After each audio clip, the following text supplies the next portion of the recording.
నేను ఎప్పుడు వెంకటేశ్వర స్వామి మా ఇంటి కులదైవం.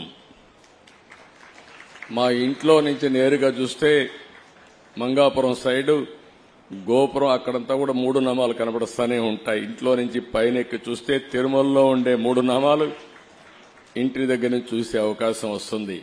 నేను నమ్మిన దేవుడు, నమ్ముతున్న దేవుడు, నేను ప్రార్థించే దేవుడు వెంకటేశ్వర స్వామి అని చెప్పి కూడా నేను మీకు తెలియజేస్తున్నా. ప్రతిరోజు ఒక 2 నిమిషాలే నేను ఒకటే కోరుకుంటాను. దండం పెట్టుకొని 1 నిమిషం ప్రార్థన చేసి, ఇప్పుడు ఒకసారి చూస్తే నాకు ప్రాణ భిక్ష పెట్టింది కూడా వెంకటేశ్వర స్వామి. అదొక మిస్టరీ కూడా.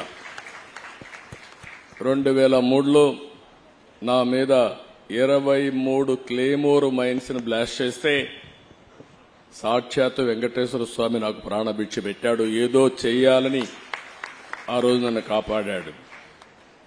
అలాంటి వెంకటేశ్వర స్వామిని నేను ప్రార్థించేది, నాకు శక్తి, సామర్థ్యాన్ని, తెలివితేటలు ఇవ్వండి. ప్రపంచంలోనే తెలుగు జాతి నెంబర్ 1 జాతిగా ఉండడానికి ఆశీర్వదించండి.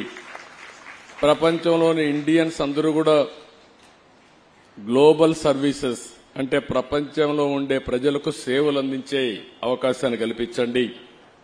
ఈ దేశంలో పేదరికం లేని సమాజం, అందుకే ఇటీవల నేను మాట్లాడుతున్నా జీరో పావర్టీ. మనందరి బాధ్యత. సమాజం మనకి ఇవన్నీ ఇచ్చింది. ఈరోజు నేను ఒక ముఖ్యమంత్రిగా ఉన్నా, రమణ గారు former chief justice of India అయినా, లేకపోతే వేదిక పైన ఉండే పెద్దలు కొంతమంది మంత్రులైనా, ఇక్కడికి ఉండేవాళ్లు వివిధ రంగాల్లో బ్రహ్మాండంగా రాణిస్తున్నా, ఇది మనకు సమాజమే ఈ అవకాశం ఇచ్చింది.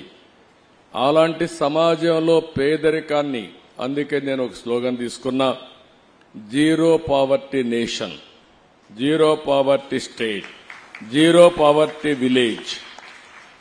మనందరి బాధ్యత కావాలి. ఈ వీడియో కనుక మీకు నచ్చినట్టయితే లైక్ చేయండి, షేర్ చేయండి, సబ్స్క్రైబ్ చేయండి. అలాగే పక్కనే ఉన్న బెల్ ఐకాన్ని క్లిక్ చేయండి.